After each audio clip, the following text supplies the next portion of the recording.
Welcome to Novara Live. I'm Michael Walker, and all evening I'm joined by Ash Sarkar. Ash, how are you doing? I'm good, Michael. How are you? I am well, although lots of really important and often difficult stories to get through this evening. So let's get straight on with it. Coming up later tonight, misinformation is swirling around the conflict in Israel-Palestine, sometimes boosted by our mainstream media. Suella Braverman has announced that she's looking into whether merely waving a Palestinian flag is an offence, and former human rights lawyer Keir Starmer backs the Israeli blockade of Gaza. Israel's siege of the Gaza Strip has now entered its third day, and bombs continue to fall on the blockaded territory.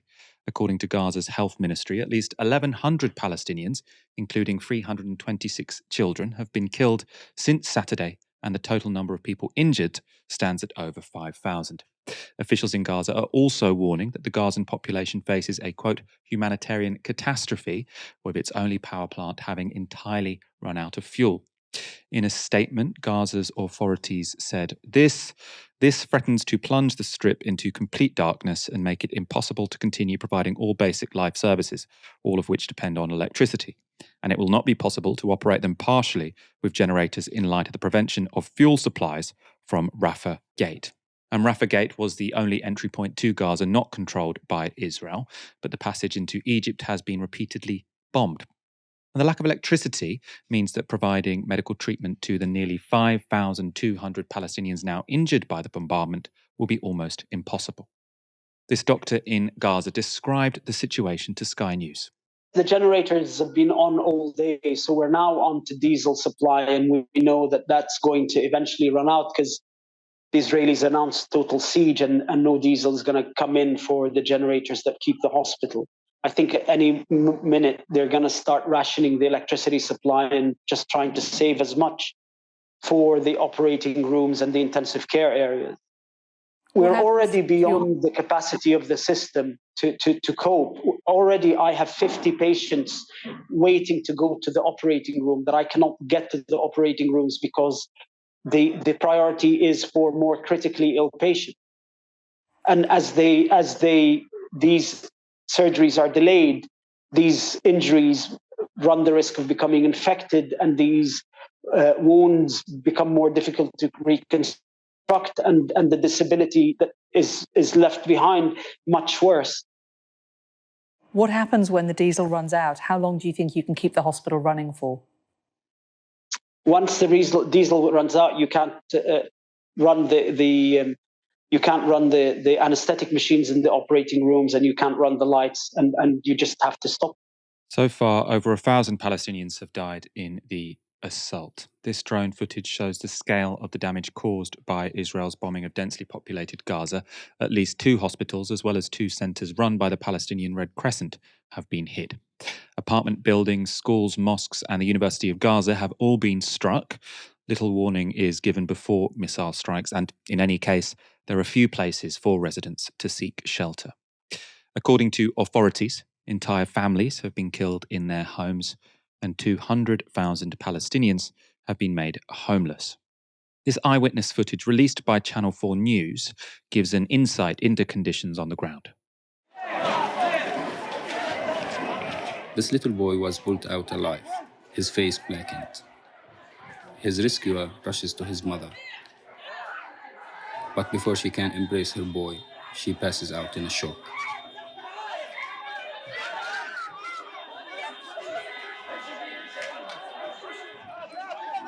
Any car becomes an ambulance. This woman is driven off before the boot can be shut.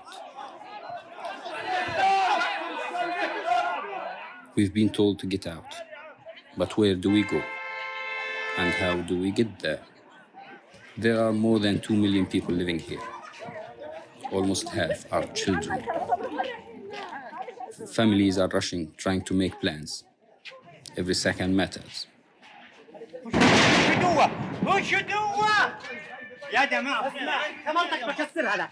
Gaza is under a complete siege.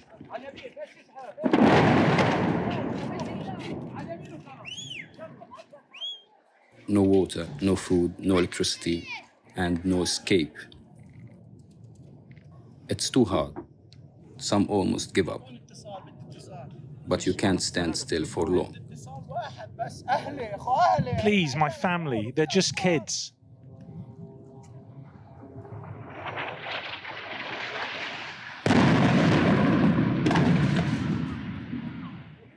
We are not strangers to war, but how it feels this time. It's hard to find the words. It feels like the world is collapsing. And it's just horrific to imagine being in that situation. You're in, an open air prison which is being bombed. Essentially, where do you hide? Where do you go? Got bombs landing everywhere. Yes, the Israelis say they give a certain amount of warning. Obviously, that's not enough because there've already been more than 1,000 people who've been killed. But even then, your block of flats is about to be bombed. Please leave within 10 minutes. Right? Can you imagine getting that message?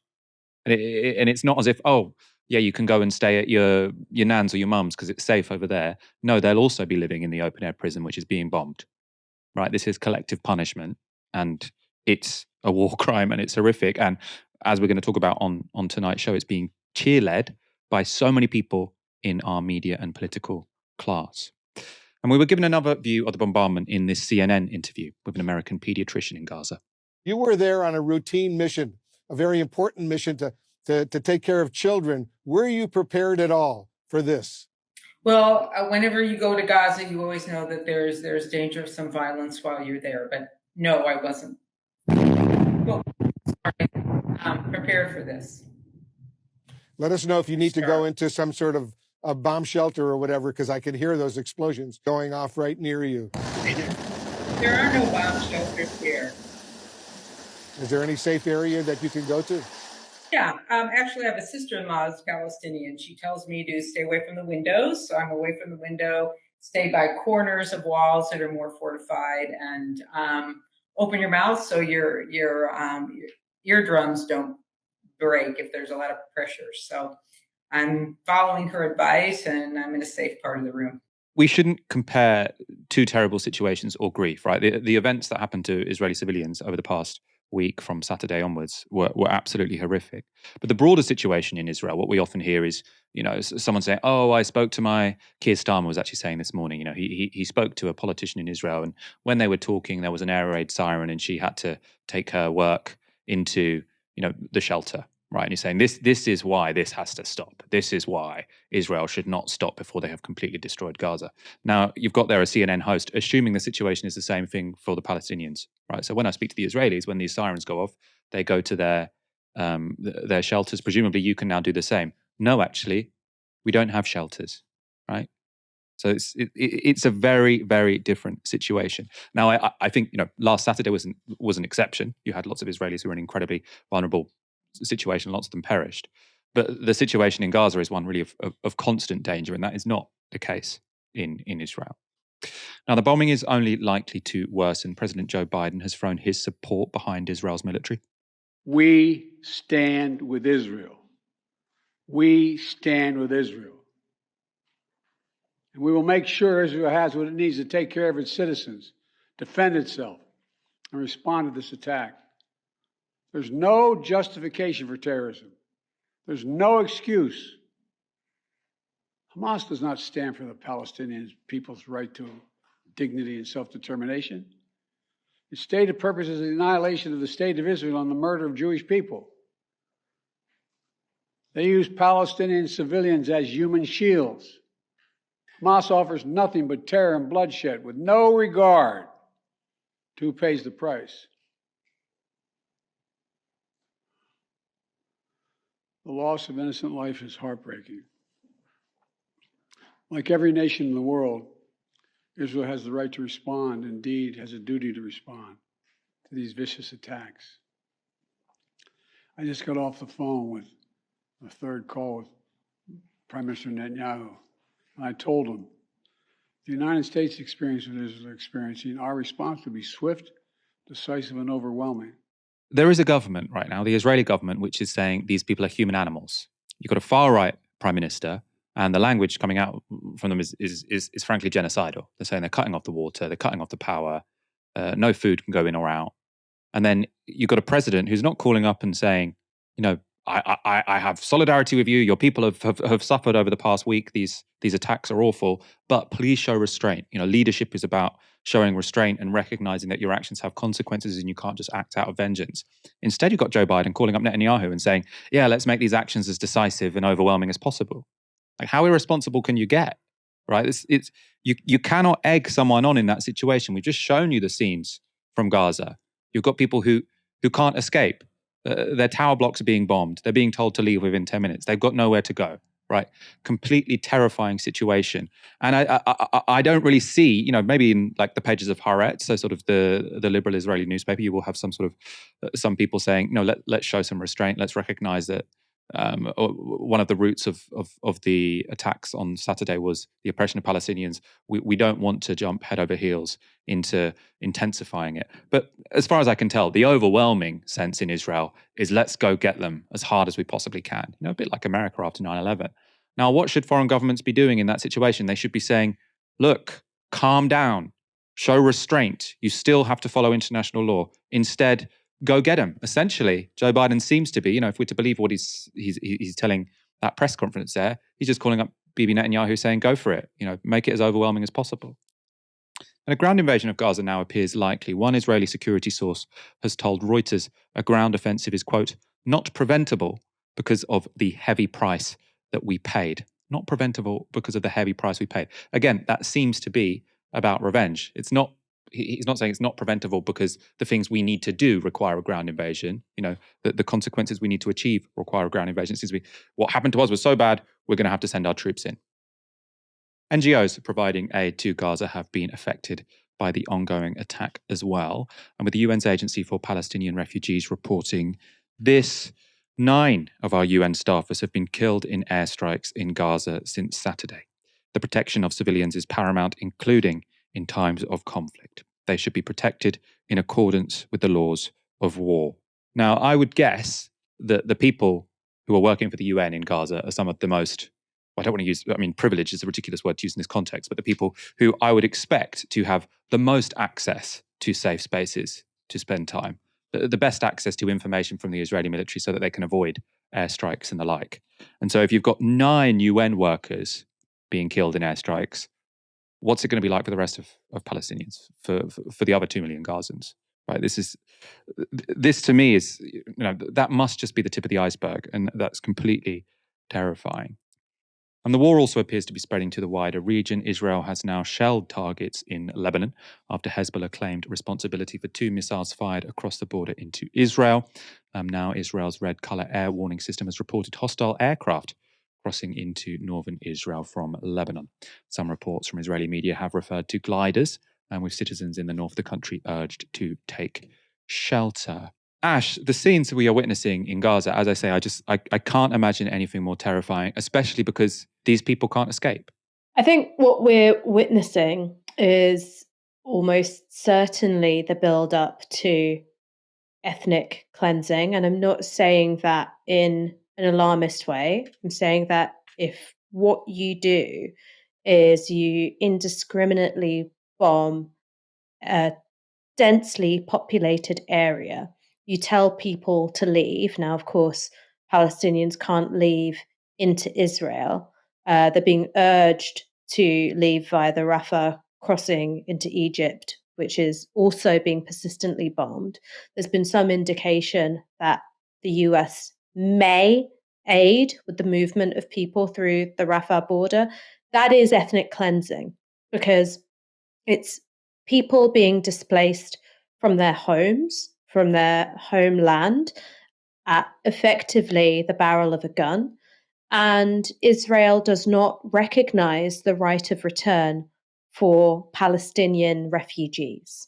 And I think that that's sort of the best case scenario. And of course, if you end up with huge displacements of people because you've made vast areas of the Gaza Strip, not that the Gaza Strip is itself vast, but because you've made a huge amount of it uninhabitable, that is also a form of ethnic cleansing. I think that that's sort of the best case scenario of what we're looking at.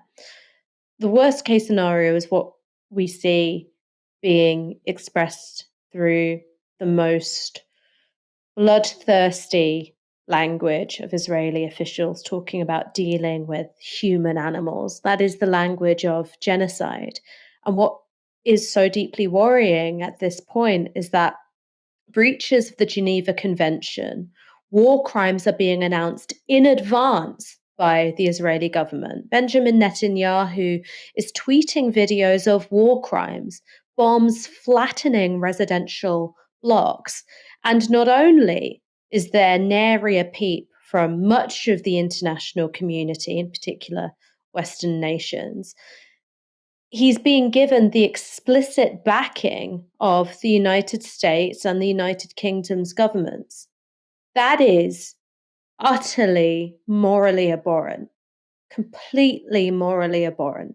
And it makes me feel ashamed as a British citizen that our government and our opposition are united in their unequivocal backing for war crimes.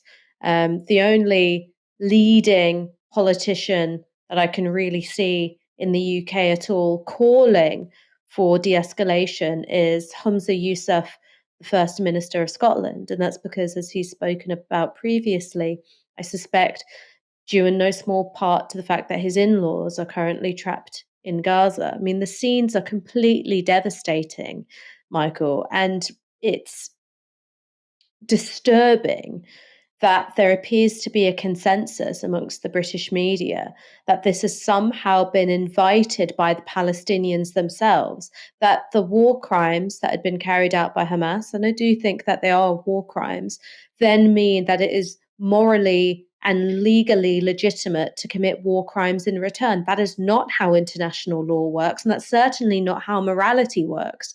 Those children who are in Gaza's hospitals, who are critically injured, many of them, they have had no part in the actions of Hamas. And yet it is their lives that are at risk from first bombardment and then the impact of fuel, of water, of food and aid being cut off. I mean, it really is just a complete abdication of any sense of morality on the part of the Israeli state. The Israeli state often likes to boast that the IDF is the most moral army in the world, that its technology is the best, its missiles are most precise.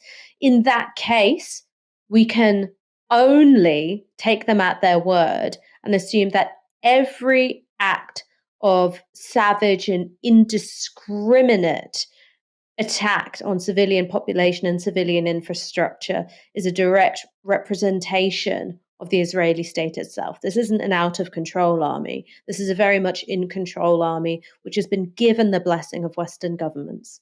I'm just looking at an update on the Rafah crossing. I mean, I think at the moment Egypt is still saying that they don't want a mass exodus of people from Gaza into Egypt. They're saying that would displace Egyptians or whatever. I mean, it seems like a lack of solidarity. But at the same time, I mean, if you are a Palestinian in Gaza, you've got this sort of awful decision to make, because if you leave Gaza, are they going to let you back?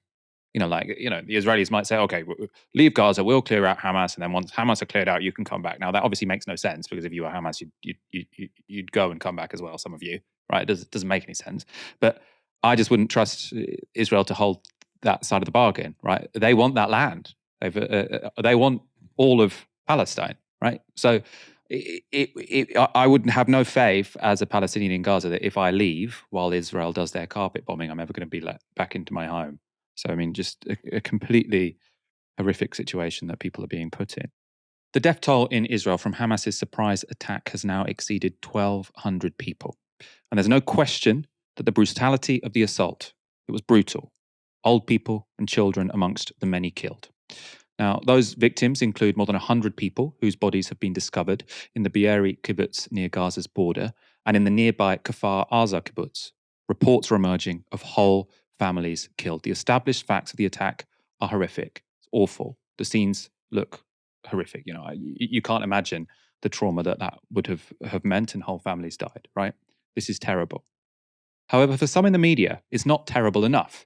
The established facts aren't horrific enough. This was the front page of the Daily Express this morning. Horror at pure evil beheading of babies. This was the front page of the Times. Hamas cut the throats of babies in massacre. Now, that claim about beheading was also repeated on the front pages of The Independent and The Mail, and the Metro also carried it, saying that 40 babies were murdered. Now, these are incredibly shocking and incredibly disturbing headlines, and they're purported to describe what's emerging at the Kfar Azar kibbutz. The problem is, there's scant evidence it actually happened. Now, let's look at how the Telegraph reported this story. They said this. One of the soldiers involved in the operation, David Ben Zion, deputy commander of Unit 17, said children had been beheaded. They chopped the heads off women and children, he told local news channel I-24. The Telegraph could not verify the claim. Now, if you can't verify a claim, it seems at best risky to publish it in your newspaper. And it seems downright irresponsible to blazon it across your front page. We couldn't verify this, but this is still the most important news of the day. It's going to be our front page story. Now, of course, we need to be careful here. Just because the claims haven't been verified doesn't necessarily mean that those atrocities didn't happen at Kfar Azar. And even if they didn't, it seems clear that some of Hamas's victims were babies and children. What has happened is horrific. But at a time of war, with tensions rising between communities in many parts of the world, responsible reporting is vital. And this all seems pretty irresponsible. Now, the source of the claim was this report from Israeli news channel I-24. Truly the scene of a massacre, as many of these people were just inside their homes, families. One of the commanders here said at least 40 babies were killed. Some of them their heads cut off. He said he's never seen acts of brutality like this. The journalist there is reporting what one IDF soldier told her. So it's hardly a neutral witness. It's one side in a war, essentially, right? And that report went viral. But after that claim emerged, Turkish-based Anadolu agency asked the IDF to confirm it. And the IDF couldn't. A military spokesperson said that despite seeing the claim on the news, they had no details or confirmation of it. But by then it was too late, as people with large followers spread the unverified claim. Rob Burley, editor at Sky News, tweeted this. Reports of 40 babies, some beheaded, found at a kibbutz. This isn't freedom fighting, it's depraved violence perpetrated by sick men. That post was then retweeted by our security minister, so a government minister, Tom Tugendhat.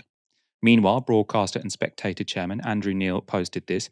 Unconfirmed reports that Hamas has slaughtered 40 babies, beheading some, increasingly and sadly look like being true. Major news outlets now carrying the reports. The English language does not contain the vocabulary for an adequate response to this. Now, this tweet is interesting because Neil is using the fact that outlets are publishing the unverified claim to make it seem like the claim is verified. Well, if they're publishing it, it must be true. Now, that's not how verification works, but it is how the race for attention works. Now, to their credit, one news outlet, Sky News, has called it out on air. Many of the newspapers, the Metro, the Times, the Telegraph, leading on these reports from Kfar Azar. We saw our correspondent Stuart Ramsey's report from there.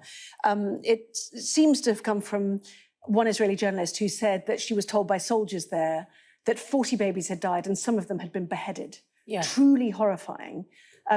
We have not seen the evidence of that. We have asked the Israeli Defense Forces, the IDF, 3 times to confirm those numbers. They have not yet. Doesn't mean it didn't happen, but we saw a body bag with 1 child in it today when we were at Kfar Azar with this facility by the Israeli army. This morning, Sky's international affairs editor, Dominic Waghorn, added some more information on this story. So he tweeted this. The story about babies being beheaded at Kfar Azar is based on one live report by one Israeli reporter and has not been corroborated by officials. But it has been reported as fact around the world by experienced journalists who should know better. Waghorn followed that up by saying the IDF have also told Sky News that they cannot confirm that 40 babies were beheaded. And this afternoon, Business Insider broke another development on this story. They asked an IDF spokesperson whether they would investigate the claims. Major Nir Dinar told them this. We're not going to investigate the condition of bodies, and even if we did, we won't comment publicly about the condition of our civilians' bodies. And babies, the war crimes that Hamas committed are obvious to the world and are seen in the world. And I don't need to provide any proof of that, and I'm not going to. It's disrespectful for the dead. Let your readers know that a soldier who handled the bodies, that was his claim. I don't have any evidence, and I'm not looking for one. Now, that seems odd to me, to not look for evidence, because, the Israelis are trying to drum up support for their action against the people of Gaza, against Hamas. I'll say against Hamas, but clearly, it's also affecting lots of people in Gaza who aren't part of Hamas, right? The Israelis are looking for support for their, the invasion they seem to be planning and the bombing they're currently doing, the siege they're currently enforcing. So I think if they thought this was true, they would actually have quite a lot of interest in verifying it. The fact that the spokesperson is saying, "Oh, we have no interest in verifying it," that suggests to me that they don't think this story is true, but they're happy for it to circulate. They don't really have any interest in saying it's not true, but they're also not going to say it is true. And so what has happened? We've had a statement from one live reporter who is quoting one soldier who it seems as if no one else has spoken to, right? And now that has led loads and loads of newspapers across the world. And as I say, we're in a very tense situation right now. That's not good. Sky's Rob Burley has kind of rolled back on his original tweet. So he has tweeted this. We now know that reports of babies' children killed at Kfar Aza are confirmed. Methods of murder remain unclear. So they may have beheaded babies or may have shot babies. If you're focusing on that distinction and bizarre point scoring around it, ask yourself why. Now, I have a problem with that tweet because this isn't about point scoring, right? No one is saying, oh, they didn't behead the baby, so it's completely fine, right? Obviously, killing kids is wrong, whoever does it, wherever you do it. But given there is a far-right government in Israel looking for any excuse to commit war crimes against 2 million people in Gaza, right? Accurate reporting is pretty important. And this isn't the only situation where the mainstream media have got ahead of the facts. Take a look at this correction from the LA Times. Now, if I direct your attention to the right-hand side, it says this. An earlier version of this column mentioned rape in the attacks, but such reports have not been substantiated. Now, corrections like that, of course, haven't prevented the idea of Hamas as mass rapists from becoming received wisdom on Twitter. And again, none of this is to excuse what Hamas have done, and they have very clearly carried out war crimes and atrocities. But when the media are reporting on things such as this, when they publish horrific and highly emotive stories without checking the facts, the consequences can be severe.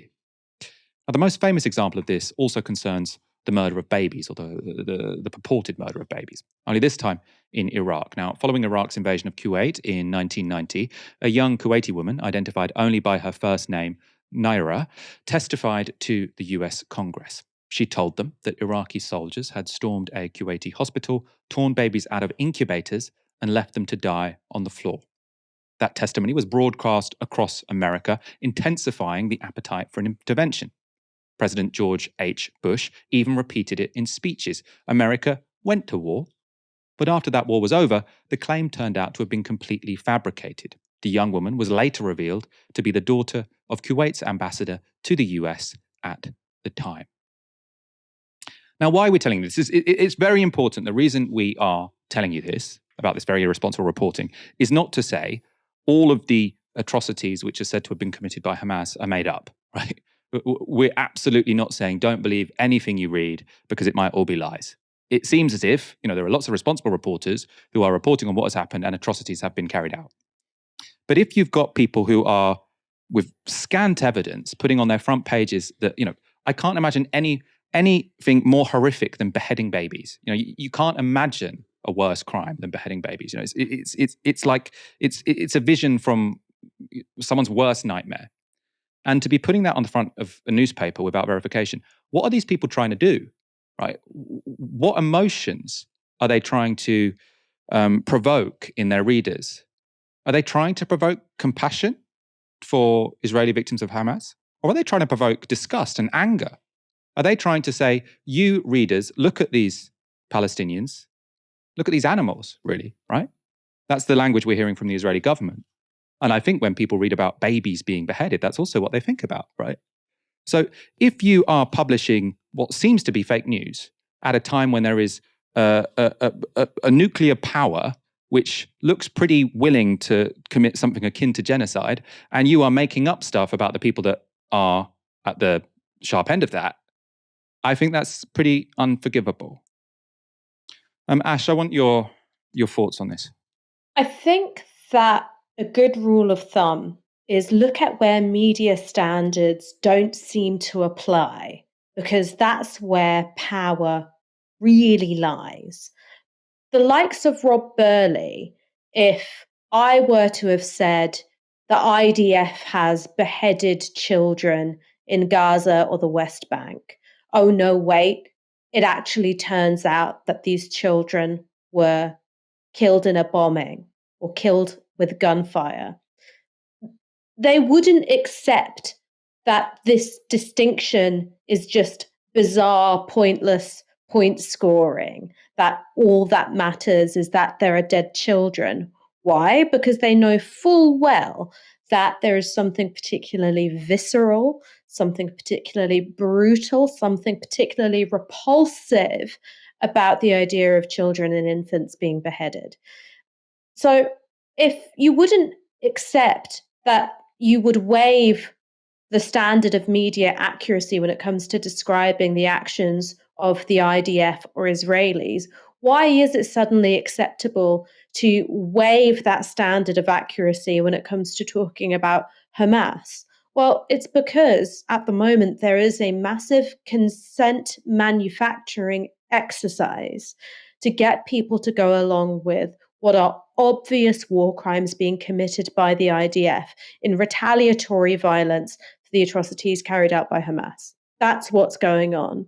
And were journalists to question their role in that, either because they are not particularly good at their job and they're unable to distinguish between a corroborated and confirmed story and an unverified one, or because their politics, their cultural sense of affiliation, their ideological attachments lead them to identify with the more westernized party in this conflict.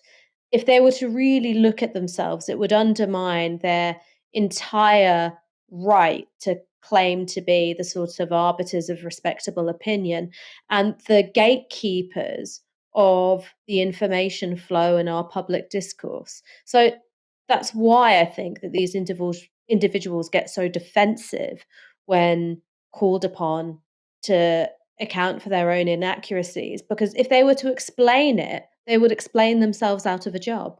I mean, it really is self-reinforcing, right? Because people respond, they respond to their own prejudices. They also respond to costs and benefits, right? So if you were an editor at one of these newspapers that ran with this, and as you say, actually, if you were publishing this about IDF soldiers beheading Palestinian babies, you would know that if you put that on your front page and you get it wrong, you were in trouble, right? You were going to be getting called a conspiracy rag, right? You were going to face consequences. If you say that about the Palestinians, you aren't going to face consequences. And then obviously, the Times, they get some information that, the Metro are running with it, so we need to run with it. So you get this whole system whereby you almost have this sort of interlocking interest where the media are like, well, if I can get away with it, you can get away with it. And let's none of us call it out because then we'll all have to apologize. And it's like it snowballs. And I think it's really, really dangerous, especially in a moment like this, as I keep saying, when we have a nuclear armed power talking essentially about committing genocide, right? To just be making up stuff on your front pages, or not reporting stuff which you cannot corroborate on your front pages. I'm not saying any of these people made it up. So some media outlets are being fast and loose with the facts and abandoning any pretense of objectivity. Yet it's outlets sticking to reporting standards who are coming under scrutiny. The BBC, in particular, is being put under immense pressure to refer to Hamas as terrorists, not militants, as is the norm in their style guide. The Prime Minister, Rishi Sunak, has blasted the BBC for not calling Hamas terrorists, and the Culture Secretary, Lucy Fraser, has backed him up too.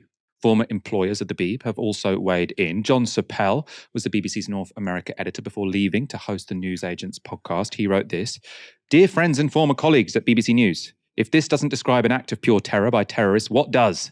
The guidelines that I followed for years are no longer fit for purpose and sadly have the effect of sanitizing." Now, interestingly, when he's making this attack at his former colleagues, he is sharing the unsubstantiated claim that Andrew Neil has tweeted about the beheaded babies. Right, so John Suella is saying, your journalistic standards aren't good enough, while he is retweeting to his massive following an unverified claim. So make of that what you will. A current BBC journalist, though, someone who still works for the corporation, has given a thoughtful and I think brave riposte. John Simpson wrote this on Twitter: "British politicians know perfectly well why the BBC avoids the word terrorist, and over the years plenty of them have privately agreed with it. Calling someone a terrorist means you're taking sides and ceasing to treat the situation with due impartiality. The BBC's job is to place the facts before its audience and let them decide what they think honestly and without ranting. That's why in Britain and throughout the world, nearly 500 million people watch, listen to and read us. There's always someone who would like us to rant. Sorry, it's not what we do. Ash, this seems quite brave from the BBC. And I do think that there is a push to make this like the situation which happened after 9/11. Now, obviously, there are people saying this is Israel's 9/11. Now, that's not a completely ridiculous thing to say, right? 1,200 people have died, proportionate to their population. That's more people than died in 9/11. But what happened after 9/11? You had this awful with us or against us sort of policing of language. If you suggested that responding by invading a country in the Middle East was a bad idea, you were called a traitor. It was worse in the United States than it was in the UK, I think. And people seem to be saying, oh, that was great. Let's repeat that. Let's do that again. Right, we did that for 9/11, so let's do it for this attack. And who cares about the damage? Who cares if it, destroys another civilian population? What do you make of this pressure that's being put on the BBC specifically? What the pressure on the BBC represents is an attempt to make the official media line indistinguishable from how Israel and its allies narrate the nature of the crisis that's unfolding.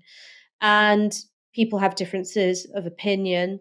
Many of our audience will be instinctively and intuitively more sympathetic with the plight of Palestinians having suffered under illegal occupation for decades. However, it's understandable that people will lodge that demand that they would want to have more sympathetic coverage, for the Israelis. But the job of media isn't to accept one state's account of what's going on uncritically. It's the job of media to reveal the truth, to talk about events, to shed light on what's going on in spaces where it would ordinarily be closed. And if you decide to say, okay, well, we will call Hamas terrorists because it's true they're designated a terrorist organization in the UK, but we're going to call Hamas terrorists. What you're doing is you're very much taking the side of Israel in an armed conflict. Palestine doesn't have an army. Palestine doesn't have missiles and tanks which are provided by Western arms companies, right? Palestine doesn't have these things. The nature of any armed resistance is that it will be designated terrorism by Israel and states which are allied to the Israeli state. So to accept that and report that uncritically in reporting, the BBC would be in major breach of its impartiality. The attempt to delegitimize expressions of Palestinian solidarity has reached new heights. The Home Secretary, Suella Braverman, is now saying that the mere waving of a Palestinian flag could constitute a criminal offence. She's written to the police saying this: "It is not just explicit pro-Hamas symbols and chants that are cause for concern. I would encourage police to consider whether chants such as 'From the river to the sea, Palestine will be free' should be understood as an expression of a violent desire to see Israel erased from the world, and whether its use in certain contexts may amount to a racially aggravated Section 5 public order offence. I would encourage police to give similar considerations to the presence of symbols such as swastikas at anti-Israel demonstrations. Context is crucial. Behaviours that are legitimate in some circumstances, for example, the waving of a Palestinian flag, may not be legitimate, such as when intended to glorify acts of terrorism. Nor is it acceptable to drive through Jewish neighbourhoods or single out Jewish members of the public to aggressively chant or wave pro-Palestinian symbols at. Where harassment is identified, I would encourage the police to take swift and appropriate enforcement action." Now, this is a really bizarre letter because lots of things are being conflated, right? Of course, driving through specifically Jewish neighbourhoods or singling out Jewish members of the public is completely beyond the pale, right? Even just waving a Palestinian flag at a Jewish member of the public, I think, is beyond the pale, right? If you're picking them out because they're Jewish, right? Also, obviously, having a swastika at any demonstration is despicable. I don't even know why that is in that list, right? I can't, though, for the life of me, understand how the waving of a Palestine flag could be interpreted as endorsing terrorism. Now, you could be waving a Palestine flag while endorsing terrorism, right? You could be chanting your support for Hamas while waving the Palestinian flag, but then the chant would be the offence. The flag wouldn't be an aggregating factor. It's not like you go in front of a judge and you say, well, we were very worried because you were chanting your support for Hamas, and to make it worse, you were waving a Palestine flag, right? And yeah, as I've said, if you go and wave a Palestine flag specifically outside a Jewish restaurant or in front of a Jewish person, yeah, that's problematic, but that's because you've well, I mean, it's not more than problematic, it's wrong. But that's because you're targeting a Jewish person. It's not because of the flag. The flag doesn't make it the problem. So this idea that waving the flag could be an endorsement of terrorism. How can waving a flag be an endorsement of terrorism unless you are in some other way endorsing terrorism? And if you are in some other way endorsing terrorism, then the flag is completely irrelevant. Ash, what do you make of this? This idea that a Palestine flag can be an aggravating factor when it comes to expressing your political opinions on the street? What this is about, plain and simple, is the attempt to criminalize and make it more difficult and inherently suspicious to express solidarity with the people of Palestine. I mean, this isn't the Conservative Party's first rodeo. They want to make it more and more difficult to support the boycott, divestment, and sanctions movement. We've seen the move to implement the IHRA definition of anti-Semitism, which has, I think, unduly broad, sweeping definition of anti-Semitism, which I think unfairly curtails legitimate expression of criticism of Israel. Like, this is part of an entire body of measures being pursued by the Conservative Party. It is not supportive of Hamas to wave a Palestinian flag.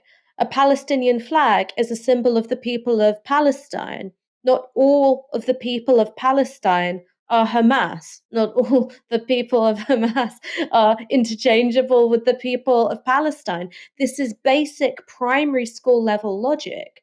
But by casting suspicion and saying, okay, we're going to conflate Palestine with Hamas, it curtails the ability to exercise your political right to protest or express solidarity. Similarly, with the singling out of the slogan "From the river to the sea, Palestine will be free." This is something which is being, I think, misrepresented as a call for the elimination of Israel as a state or Jewish people from the land of historic Palestine, whereas Palestine, in terms of, a rapidly enclosed West Bank, and Gaza is between the river and the sea. That is Palestine. To talk about Palestine will be free, it is just as consistent with advocating a two-state solution and 1967 borders as it is being supportive of a one-state solution. What this is about cracking down on lawful, legitimate, and peaceful expression. And because this is happening within a context where people are quite rightly so horrified by the atrocities committed over the weekend by Hamas, that it creates an acceptable political cover to do so. Again, there's so many similarities to what happened immediately following 9/11. There was a very rigidly enforced notion of what was acceptable, and the law followed through. It wasn't just about social norms. Israel's far-right government has shut off electricity, fuel, food and water to 2 million people in Gaza. Israeli ministers talk about Palestinians as human animals, so it's paramount for world leaders to pressure them to conform to international law. But Keir Starmer, former human rights lawyer, hasn't got the memo. He was interviewed by Nick Robinson on Radio 4. You've been clear that you think Israel has the right to defend herself. Would you, however, as some have, be urging restraint? Well, firstly, let me say these are appalling and shocking acts that we've seen in recent days. Cold-blooded murder of men, women, even children. And responsibility is with Hamas. This is terrorism, and Israel must have the right to defend herself. And I think it's very important that we're clear about responsibility. Responsibility is with Hamas. That was a clear question. Would you call for restraint? Obviously, the attacks were horrific by Hamas on civilians, but would you call for restraint from Israel? Starmer's answer was less clear, but the implication was this: no, he wouldn't. Nick Robinson went on to press Starmer as to whether that was really the case. The reason I asked you about restraint and whether you would urge it on Israel is that the EU's foreign policy chief, Joseph Borrell, said yesterday, some decisions are contrary to international law. Some actions, like cutting electricity and food for civilians in Gaza, are, he said, against international law. Even a Conservative former Foreign Secretary, William Hague, warned Israel of a trap set from Hamas, a trap of provoking uncontrolled rage in the Middle East. Well, I think we have to be clear. We're several days into this appalling situation. It is an ongoing situation. Israel does have the right to defend herself, and there's an ongoing hostage situation. Responsibility lies in one place, and that's with Hamas. And it's such a dangerous answer, and a cowardly answer as well, because I think this is all about domestic political positioning. I don't think this is about what he actually believes. I mean, it might be the case that he doesn't give a damn whether or not Gaza is razed to the ground or people are starved of water and food and electricity. Maybe that's the case. Maybe he's a bit of a sociopath or a psychopath, right? I think to me, it seems more like this is about domestic positioning. He's so terrified that someone might say, oh, you're soft on Hamas, that he is willing to sacrifice 2 million people in Gaza. Now, obviously, he doesn't have the control of, whether they live or die, but he has some influence and he is using it for all the wrong ends. And what was sickening about that? So one, he's asked, it's not a difficult question. Would you call for restraint from Israel? Would you call for Israel, heavily armed nuclear power, to follow international law? No, I'm going to change the subject, right? And the thing I find actually most worrying is him constantly saying the responsibility lies in one place, and that's with Hamas. Now, when it came to those original attacks by Hamas, right, I think obviously the responsibility is shared. Haaretz agrees, the liberal Israeli newspaper. Obviously, Hamas didn't need to go and massacre, shed loads of civilians at a music festival. They didn't need to massacre whole families at kibbutz. But the fact that they were mounting armed resistance in the first place, that has a lot to do with the fact that Israel has been occupying Palestine, right? That has a lot to do with the fact that they're an occupied people. So obviously responsibility is shared for the horrors which emerged. As I said, it's not an extreme view. Haaretz, newspaper in Israel, completely agrees. And I think when it comes to Israel's actions now, the idea that anything they do, the responsibility is Hamas's, not only is it wrong, it's incredibly dangerous. Imagine you've got this nuclear power, as I say, is lining up 300,000 reserve troops. It's bombing an area with the highest tech sort of drones and military equipment in the world. And you're saying, well, by the way, anything you do, I'm going to blame on those guys. What is that saying? That's the opposite of restraint. That's saying there is no responsibility whatsoever to show restraint because anything they do, I'm going to blame Hamas for anyway. That's so horrifically irresponsible. Now, other interviews given by Starmer were even worse. It is possible. On LBC, Keir Starmer was asked specifically about his stance on the blockade of food, water, and electricity getting into Gaza, which means 2 million people are already living without power. I'm very clear. Israel must have that, does have that right to defend herself, and Hamas bears responsibility. A siege is appropriate? Cutting off power, cutting off water? Well, I think that Israel does have that right. It is an ongoing situation. Obviously, everything should be done within international law. Everything should be done within international law, yet Israel does have the right to cut off food, water, and electricity to 2 million people. Now, that makes zero sense. Collective punishment is against international law. And cutting off food, water, and electricity to 2 million people is collective punishment. And it doesn't serve any military end, right? What military end does it serve to cut off the water supply to 2 million people? Do the Israelis, does Keir Starmer think that Hamas fighters will die of thirst quicker than civilians and then they'll switch it back on? Oh, we've turned off the water, but all the Hamas fighters have died of thirst. Let's switch it back on so the civilians stay alive. It doesn't make any sense. This guy was a human rights lawyer. I remember when he was positioning himself as the next leader of the Labour Party, he was saying, I care deeply about human rights. I've fought my whole life for human rights. Now he's saying, oh, by the way, turning off water for 2 million people, this is a developing situation. What can I say? So Starmer has no regard for human rights, for the legal requirements of a government at war. But could he at least muster some empathy, some sympathy for the civilians of Gaza, half of whom, of course, are children? What about those that are literally living under siege at the moment in Gaza? No water, no electricity, no power. A word for them?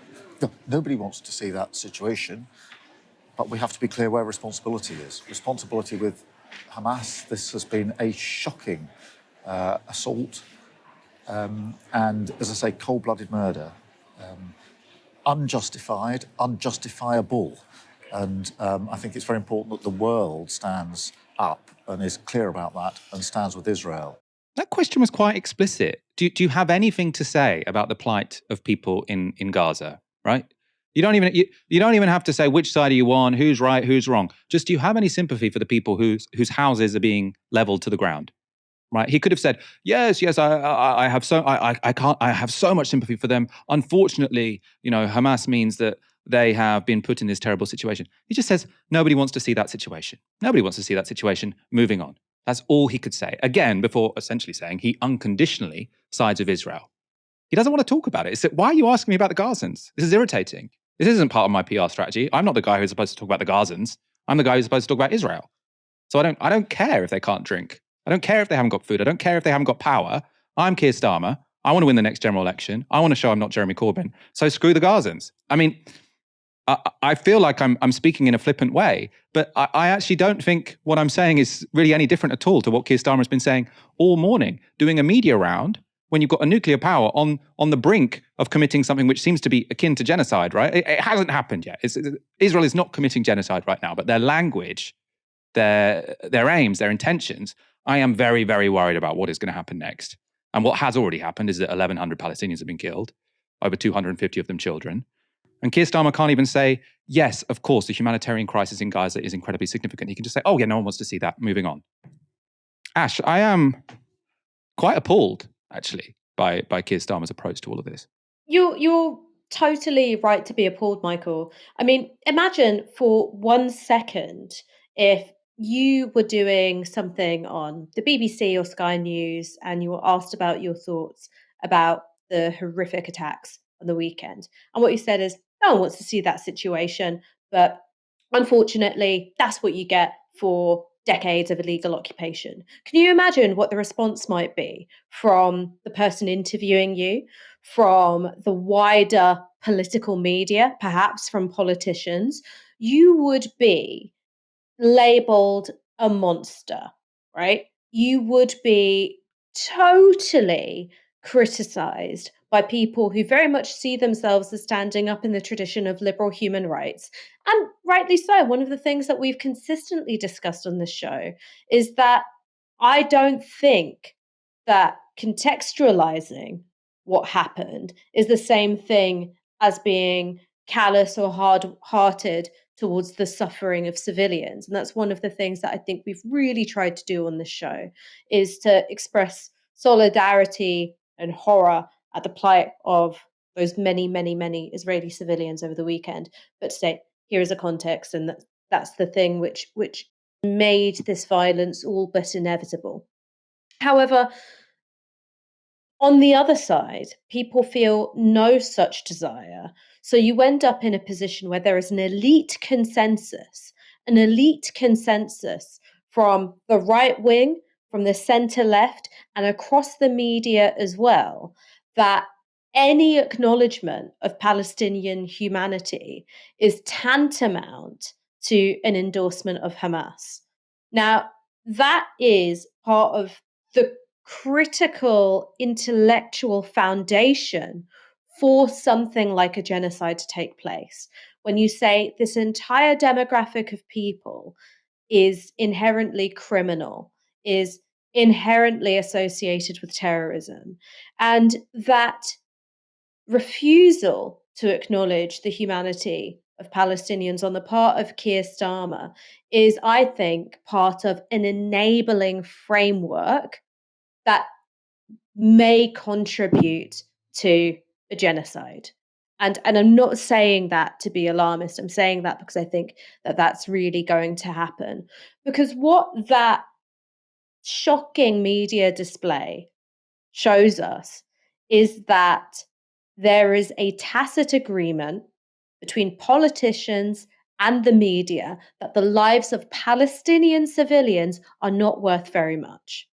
Not worth very much. So you can be intensely cavalier about collective punishment, because let's be very clear, cutting off medicine, food, water, and fuel is going to kill people. in addition to, of course, the bombardment from the skies. Those people will be civilians. Many of them will be children. And Keir Starmer is allowed to get away with a total non-answer, saying, yes, I'm in favor of war crimes, but only if they're within international law, right? That's effectively what's being said. And it is, as you pointed out, a total nonsense. You can get away with that kind of thing because Palestinian lives have been so systematically devalued in Western media. And we've got a bit of an update on this story. So Taj Ali works for Tribune. He tweeted this earlier. I'm told Keir Starmer's team put pressure on a journalist to change a headline on a story where he was reported to have said it was acceptable for Israel to withhold power and water from citizens in Gaza. The leader of the Labour Party has been criticised for the remarks. He goes on, overheard conversation on a train. I assume he's on the way back from Labour Party conference. And then a quote, Keir's team say he meant it within the context of what's legal under international law. His team are getting jumpy about the headline and people thinking he wants to starve kids. So if we could change that headline, that would be great. That might have been referring to this tweet from Henry Riley, who works for LBC. It went on to be deleted. It said this. Labour leader Sir Keir Starmer is live on LBC. He tells Nick Ferrari, Israel does have the right to defend itself and Hamas bears that responsibility. He also says Israel has the right to withhold power and water. Now, I assume, that did get a lot of traction. I saw that tweet this morning. I found it very disgusting. Labour saying, no, but he also qualified it and said it's only if it's within international law. He actually didn't say it only if he said, yes, it's acceptable. Of course, Israel should follow international law. Which one of those statements should we take seriously? The clip obviously remains up. The clip is basically what we've just shown you, but that tweet was deleted. Let's go to a politician who did show some humanity towards Palestinians. It is possible. Speaking to Al Jazeera, this was Scottish First Minister Humza Yousaf. He actually, in fact, has parents-in-law in Gaza. I'll give you my own family's example. Yesterday morning, my mother-in-law and father-in-law were told that the Rafah border may well be open for them. And that is, of course, the border controlled by Egypt, that they may be able to get out if they made their way to the Rafah border right then and there. So they quickly packed a bag. They were saying their goodbyes. They're about a 30-minute car drive away. They were about to leave to get in the car when they were told the news that Rafah had been bombed and that the crossing was closed indefinitely. That must have been very terrifying for you, the thought that they could have been in a spot that actually got bombed in an Israeli airstrike. Absolutely. Absolutely terrifying. Absolutely terrifying. And that's the point. Either they stay in their house in Deir Balah in Gaza, and there's a chance that they will not survive, or they make a journey to a border that is sometimes open, sometimes closed, and they may not make it alive to that journey. And I think this is my point, that I, as the First Minister of Scotland and the Scottish Government, completely understand why Israel wants to protect itself from terror. I understand that. But the price cannot be the collective punishment of 2 million people, over 2 million people in Gaza, the majority of whom are children, and the overwhelming majority of whom have nothing to do with Hamas. Obviously, that was a really brave intervention. I think it also shows, people sort of say, representation politics, where you sort of celebrate the fact that someone from an ethnic minority is in a high government position. It's not that important. What matters is their politics. I think the fact that we have a First Minister in Scotland whose parents-in-law are in Gaza, right? That's quite a recent development that would have been the case, right? And I think that is very important, and that seems to be one of the reasons he's speaking so powerfully about that. Keir Starmer, in all of his interviews this morning, mentions that his wife is Jewish, and that's why he feels so much solidarity towards, or one of the reasons he feels so much solidarity towards Israel and its right to defend itself. I think the difference, though, between Humza Yousaf and Keir Starmer is Humza Yousaf he's saying, I can see why Israelis want security, but let's not do collective punishment of Gaza. Keir Starmer is just saying, Israel has a right to defend itself. I have no interest whatsoever in talking about Gazans. Do you need someone to be a member of your family to care? Right? I find it very, very despicable. Now, I should say, Starmer's wife's not Israeli, but I'm only bringing this up because it was brought up many times in the interviews this morning, and there is a comparison because Humza Yousaf has these family members in Gaza, and I think Humza Yousaf has shown just an amount of compassion and professionalism, actually, because I really think what Keir Starmer is doing is just an abdication of duty And Hamza Yusuf seems to have risen to the moment, and Keir Starmer absolutely has not. Given the appalling images coming out of southern Israel, it's understandable and wholly justified to be outraged at the actions of many Hamas militants. However, that should not be a reason to blind ourselves to the suffering of Palestinians who have lived under occupation for decades and who, in Gaza, are now being starved and bombed. Yet that's not everyone's position. It seems simple, doesn't it? It seems simple, but it's not everyone's position. Owen Jones was on a Sky News panel with Labour MP Margaret Hodge at Labour Party conference. Now, we joined the interview here after Hodge had spent around 3 minutes, uninterrupted, speaking about an attack on a kibbutz by Hamas, and she had visited that kibbutz earlier in the year. Thank you for, I know it must be really difficult after you've been there, you've met some of the people who are living there, and so thank you for sharing, your experiences of it. It does bring it to life, what some of those horrors are that we've seen. Do you share that fear that things are going to get worse before they get better? Yes, of course, and obviously, firstly, it's so important to share the disgust and horror at what happened. I was at a rave on Saturday with my friend who's an Israeli citizen, and I was with him as he took a call from his family.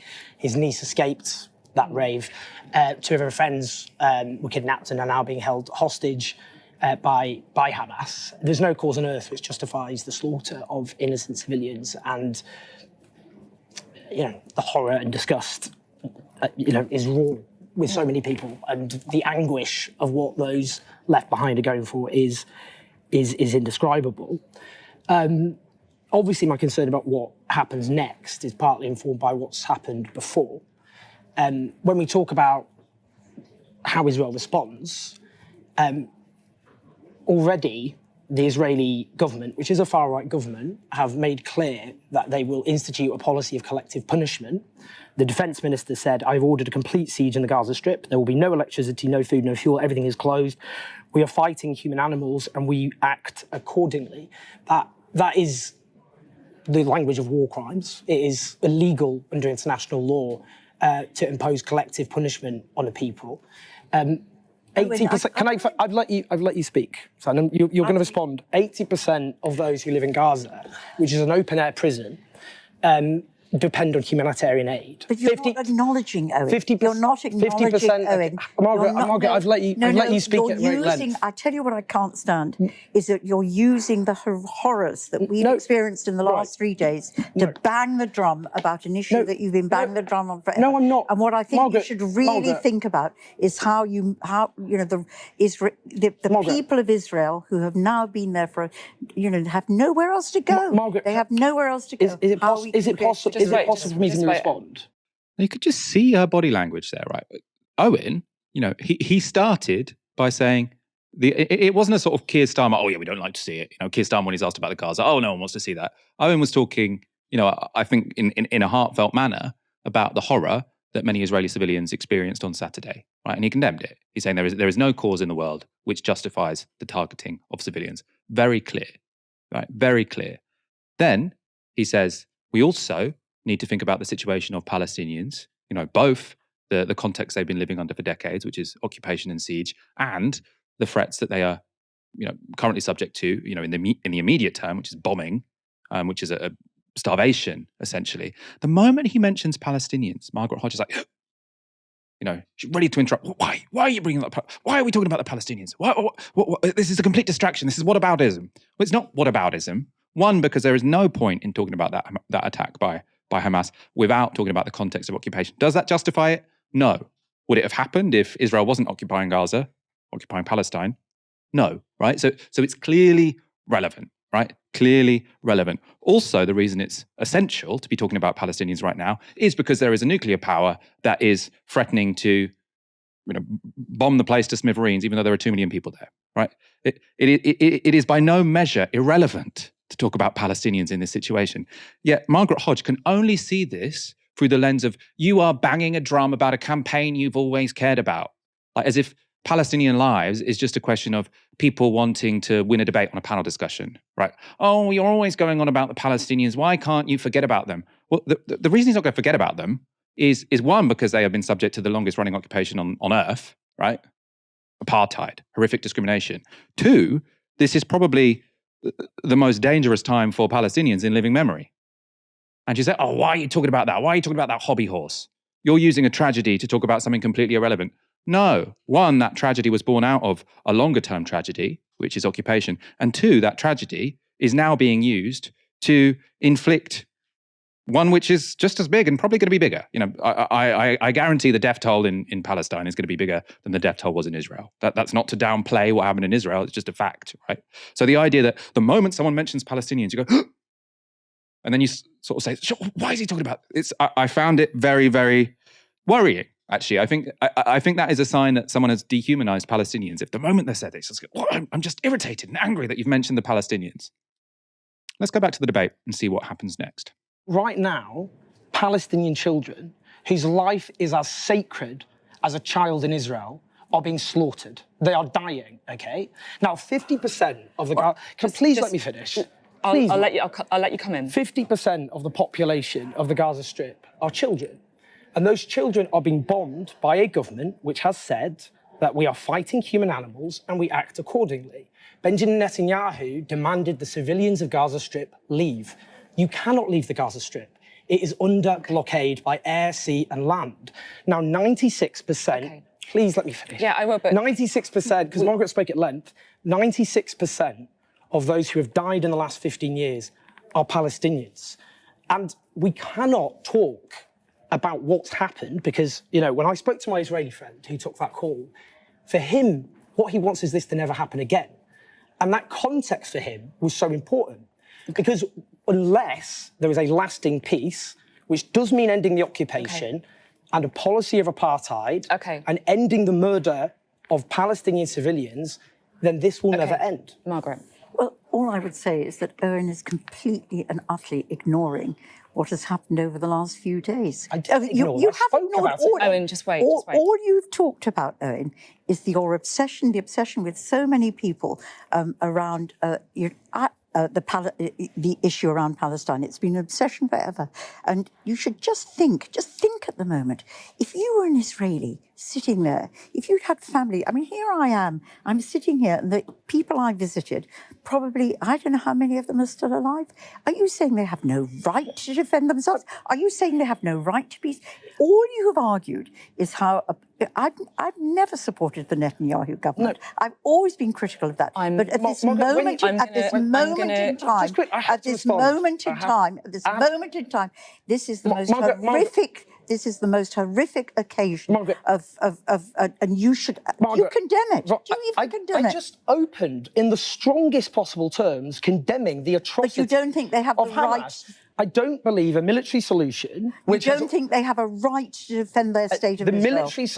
The military solutions that have been pursued against the Gaza Strip have led to huge bloodshed. You don't think they have the right to defend themselves? I think a military attack on Gaza will lead to countless dead Israeli soldiers and huge numbers of civilians. They should allow the hostages to die. So they should allow the hostages to die. Now, if you want the hostages back alive, now this is a difficult situation. I'm not saying this is easy, right? This is. I mean, for one, for the people who are being held hostage, I'm sure it's terrifying and awful, and they're fearing for their lives. And some of the messages that have come out from Hamas suggest that some of them are going to be killed, right? So it's a horrific situation. But to say, what do you want them to do? Just let the hostages die? Now, if Israel's number one priority was for the hostages to live, they would strike a deal with Hamas, right? They would strike a deal with Hamas. But Margaret Hodge seems to think that war is the way to get those hostages back. I'm not really sure how that works.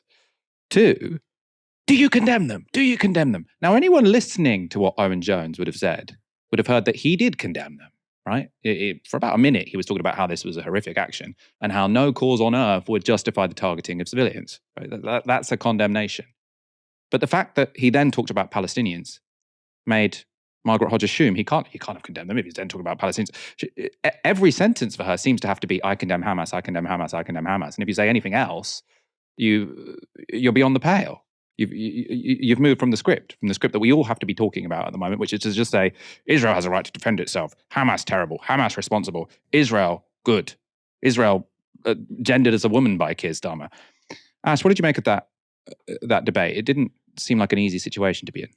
No, I mean, I think it wasn't an easy situation to be in because, like I said, the elite consensus at the moment is that Palestinian lives are worth less than Israeli lives. And I think that absolutely poured out of Margaret Hodge in terms of both what she was saying and her body language and her tone of voice. I mean, let's reverse the tables for a second. And let's say that my response to somebody pointing out the horrors of the weekend's attacks and the taking of Israeli civilian hostages by saying, well, don't the Palestinians have the right to defend themselves? You know, you're wanging on about this issue, which is Israelis, and you're obsessed with Israelis. Don't the Palestinians have the right to defend themselves? What do you want to do? Roll over? Again, the reception to that in the media would be totally different. I think that it's fair to say that the host of this conversation, Sophie Ridge, would step in and it would be decried as callous and horrific and an endorsement of war crimes. Now, when that script is flipped and we see it playing out the way that it did between Owen Jones and Margaret Hodge, it's somehow acceptable to completely talk over, interrupt, and lose interest in accounts of war crimes being done against Palestinians, the horrific conditions that they're enduring now and have endured for decades, by talking about the suffering of Israelis. Now, what that does is that it presents regard for civilian life as a competition where one group has to win. Like that's exactly what's going on. And I think that it was a poorly chaired discussion. Of course we all have, I think, just a very instinctive human empathy for not just the civilians who are suffering in Israel, but for the people who have got friends and for family and who are worried sick about the well-being of their loved ones.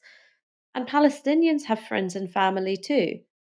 You know, Palestinians have loved ones who are sick with worry, who are terrified about what happens when the electricity runs out in Gaza and communications black out.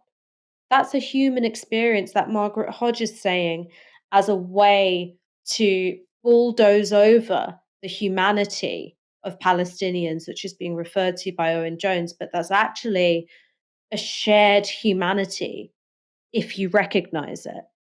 But I think that you're right. The body language and the tone of voice is just, it suggests a real dehumanization of Palestinians and a willingness to treat Palestinians and Hamas as interchangeable. Ash, it's been a longer show than usual. We've covered a lot of ground. Thank you so much for joining me tonight. Thank you. I mean, we're going to be covering this story a lot in the coming week, if not weeks. And I suppose I'm very thankful to our audience for staying with us through it. It's important that they hear the truth. It's important that they hear from the voices of Palestinians, which we try and get on as often as we can. And we're not going